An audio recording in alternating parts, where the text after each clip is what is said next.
Hello everyone, फिर एक बार आपका स्वागत है हमारे इस चैनल में। मैं सनत कुमार आज एक इंटरेस्टिंग टॉपिक के साथ आया हूं। आज हम देखेंगे कि कैसे एक छोटा सा शहर पूरे भारत का एक टेरिटोरियल हब बन जाता है। आज हम लोग एक केस स्टडी देखेंगे जिसमें एक छोटा सा शहर जो महाराष्ट्र में सोलापुर के नाम से जाना जाता है, कैसे वो एक टेरिटोरियल हब के नाम से जाना जाता है पूरे भारत में। कैसे उसने अपने टेक्नोलॉजी को अपडेट किया, कैसे उसने अपने डिज़ाइन को अपडेट किया और आज उसे टेरिटोरियल हब का दर्जा मिल गया।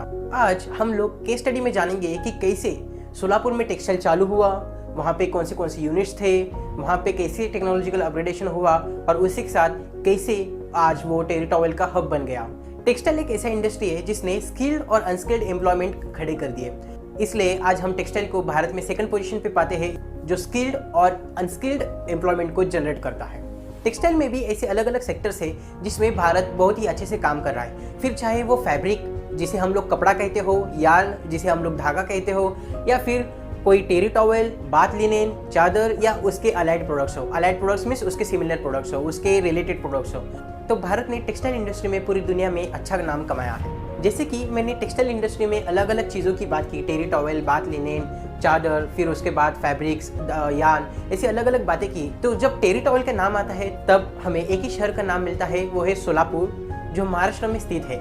सोलापुर एक छोटा सा शहर जो महाराष्ट्र में स्थित है, लेकिन यहाँ पे कई 100 सालों से टेक्सटाइल का काम चल रहा है।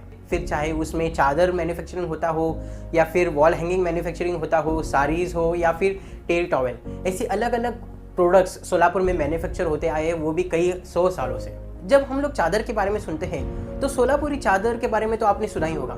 सोलापुर में एशिया का सबसे बड़ा स्पिनिंग मिल था, जहाँ पे ऐसी क्वालिटी के चादर बनते थे जो अभी तक आज तक किसी भी जगह पे नहीं बनते।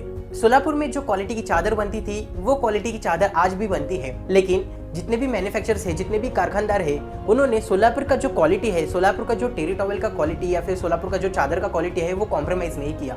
और आज क्वालिटी की वजह से सोलापुर चादर हर जगह पे फेमस है। अगर कहाँ पे चादर का नाम आता है तो वहाँ पे सोलापुर का भी नाम आता है और सोलापुरी चादर सिर्फ नाम से बिकता है।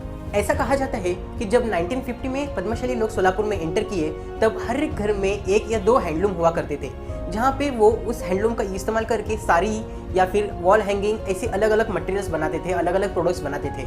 और आज वो प्रोडक्ट्स इतने फेमस है कि वो सिर्फ सोलापुर के नाम से बेचे जाते हैं। मैं आपको बता दूं कि सोलापुर में एशिया का सबसे बड़ा स्पिनिंग मिल था और तब ऐसा कहा जाता था कि सोलापुर में सोने का धुआं उगता है। आपने मार्केट अपग्रेडेशन के बारे में तो सुना ही होगा। जैसे मार्केट में नए नए टेक्नोलॉजी आती है, नए नए चीज़ें आते हैं, नए नए प्रोडक्ट्स आते हैं। सिमिलरली सोलापुर में पहले चादर बनता था, सोलापुर चादर बहुत फेमस था और जैसे कि मैंने बोला था, एशिया का सबसे बड़ा स्पिनिंग मिल भी सोलापुर में ही था। लेकिन जैसे टेक्नोलॉजी अपडेट होते गया, लोगों की चॉइसेस बदलती गई, सिमिलरली सोलापुर भी अपने जो प्रोडक्ट थे उसमें डेवलपमेंट लाना चालू कर दिया। सोलापुर में पहले हर जगह में, हर फैक्ट्री में आपको चादर मैन्युफैक्चरर दिखते थे, लेकिन आज सोलापुर में चादर के साथ ऐसे कई मैन्युफैक्चरर है जो टेरिटोरियल भी मैन्युफैक्चर करते हैं। टेरिटोरियल मैन्युफैक्चर करते करते आज स्थिति ऐसी है कि सोलापुर में जो टेरिटोरियल बनता है, जो जगह टेरिटोरियल सोलापुर में बनता है, वो पूरे विश्व में कहीं भी नहीं बनता। सोलापुर का टेरिटोरियल जीआई प्रोटेक्टेड है, जिसे हम लोग ज्योग्राफिकल इंडिकेशन कहते हैं। सोलापुर का टेरिटोरियल जीआई प्रोटेक्टेड है, जिसे geographical indication agreement on trade related aspects and intellectual property rights India, इसके तहत सोलापुर का टेरिटोरियल प्रोटेक्टेड है। अगर मैं सिंपल भाषा में बता दूं, सोलापुर में जिस टाइप का टेरिटोरियल बनता है वो टेरिटोरियल कहीं और नहीं बनता, क्योंकि यहाँ का टेरिटोरियल जीआई प्रोटेक्टेड है, ज्योग्राफिकल इंडिकेशन प्रोटेक्टेड है। मतलब जो भी क्वालिटी का टेरिटोरियल सोलापुर में बनता है वो टेरिटोरियल आपको पूरे विश्व में नहीं मिलेगा। इसलिए सोलापुर का टेरिटोरियल बहुत डिमांड में आता है और इसलिए पूरी दुनिया में, पूरे देश में सोलापुर का टेरिटोरियल सप्लाई होता है। जब 1970 में मैन्युफैक्चरर्स फैक्ट्रीज पे काम करना चालू कर दिए, तब वो लोग हैंडलूम से पावरलूम में शिफ्ट हो चुके, जिसे हम लोग शटल लूम्स भी कहते हैं। फिर टेक्नोलॉजी अपडेट होती गई, टेक्नोलॉजी अपग्रेडेशन होते गया, फिर पावरलूम से शटल लूम से शटललेस लूम्स, जिसे हम लोग रैपियर लूम्स भी कहते हैं, उसमें अपडेट हो चुके। और आज ऐसी स्थिति है कि कई ऐसे मैन्युफैक्चरर्स हैं जिनके पास एयरजेट लूम है, जो टेक्सटाइल वीविंग में बहुत ज़्यादा एडवांस मशीनरी है। अगर मैं आपको रफ फिगर दूँ कि पावर लूम में अगर एक दिन में 500 टॉवेल बन रहा है, तो रैपियर लूम में एक दिन में 1000 से 1200 टॉवेल बनेगा। और वहीं पे एयरजेट लूम जो अभी नया आया हुआ है, वहाँ पे 1500 से 1600 टॉवेल एक दिन में बनेंगे। ये एक रफ फिगर है जो चेंज हो सकता है। इस तरह सोलापुर के मैन्युफैक्चर ने टेक्नोलॉजी साथ में लेके टेक्नोलॉजी के साथ अपने आप को अपडेट किया और उसी के साथ अपने प्रोडक्ट्स की क्वालिटी और ज़्यादा और बेहतरीन करती गई। ऐसा कहा जाता है कि हैंडलूम से ज़्यादा अच्छी क्वालिटी पावरलूम पे आती थी, पावरलूम से ज़्यादा अच्छी क्वालिटी रैपियर पे आती है और रैपियर लूम से ज़्यादा अच्छी क्वालिटी एयरजेट पे आती है। जैसे जैसे टेक्नोलॉजी बढ़ते गया, सोलापुर ने टेक्नोलॉजी अपग्रेडेशन किया, वहाँ पे नए नए टेक्नोलॉजीज अपने फैक्ट्रीज में उन्होंने इन्वॉल्व किया और उसी के साथ अपने प्रोडक्ट्स पे एक्सपेरिमेंट करके उन्होंने अपने प्रोडक्ट को और फाइन बनाया और अच्छी क्वालिटी का बनाया, जिस वजह से आज पूरे भारत में, पूरे विश्व में सोलापुर का टेरिटॉवेल जाता है। अगर मैं लूम्स की बात करूँ तो आज सोलापुर में 14,000 से भी ज़्यादा पावर लूम्स है और 1500 से ज़्यादा रैपियर लूम्स हैं।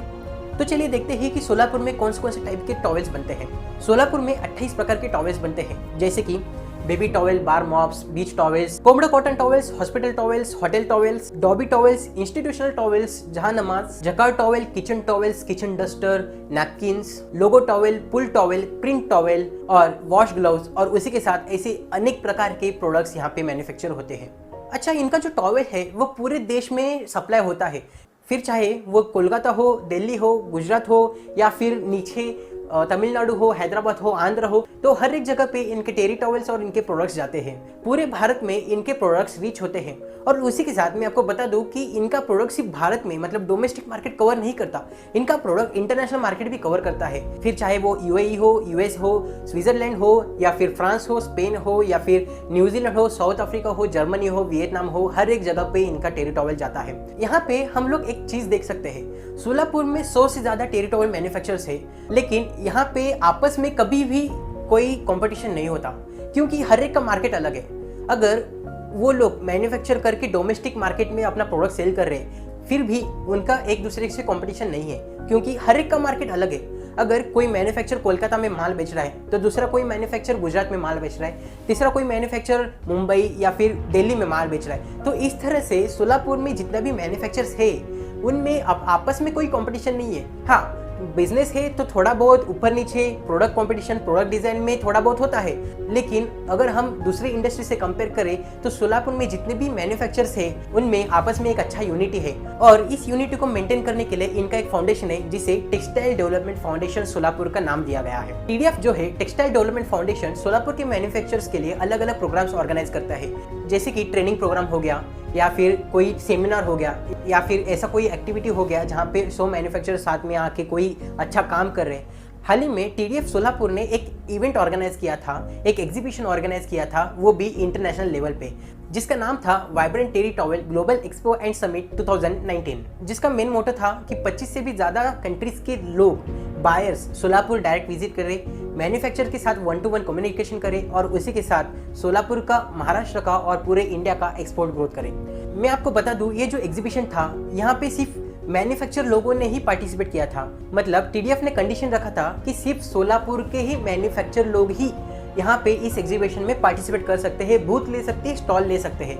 मतलब यहाँ पे टीडीएफ ने मैन्युफैक्चर का ग्रोथ होने के लिए, मैन्युफैक्चरर्स का एक्सपोर्ट ग्रोथ होने के लिए सिर्फ इनके लिए वो एग्जीबिशन ऑर्गेनाइज किया और 25 से भी ज़्यादा देशों के बायर्स सोलापुर में बुलाए और उनके डायरेक्ट कम्युनिकेशन इनडायरेक्ट मैन्युफैक्चर के साथ हुआ। इसलिए सोलापुर मैन्युफैक्चर का प्रोडक्ट्स एग्जीबिशन में डिस्प्ले होने लगा, जिसे देखने बाहर देशों से बायर्स आने लगे। सोलापुर टेरी टॉवेल मैन्युफैक्चरर्स की यूनिटी, इनके टेरी टॉवेल के आइडियाज, इनके टेरी टॉवेल के डिजाइन्स और उसी के साथ टेक्नोलॉजिकल अपग्रेडेशन और इन सबको बांध के रखने के लिए टेक्सटाइल डेवलपमेंट फाउंडेशन, और इस वजह से आज सोलापुर टेरी टॉवेल हब बन चुका है। इस केस स्टडी से आपको क्या लगता है? सोलापुर तो पूरे भारत का टेरी टॉवेल हब बन चुका है, लेकिन क्या ये पूरी दुनिया का टेरी टॉवेल हब बन सकता है? अपने विचार, अपने आइडियाज कमेंट सेक्शन में जरूर दीजिएगा। वीडियो को लाइक करने, अपने दोस्तों के साथ शेयर करने और इस चैनल को सब्सक्राइब करने के लिए आपका बहुत बहुत धन्यवाद। हम लोग ऐसी वीडियोस के साथ आते रहते हैं। हम लोग मिलते हैं हमारे नए वीडियो में। Till then, bye bye, thank you.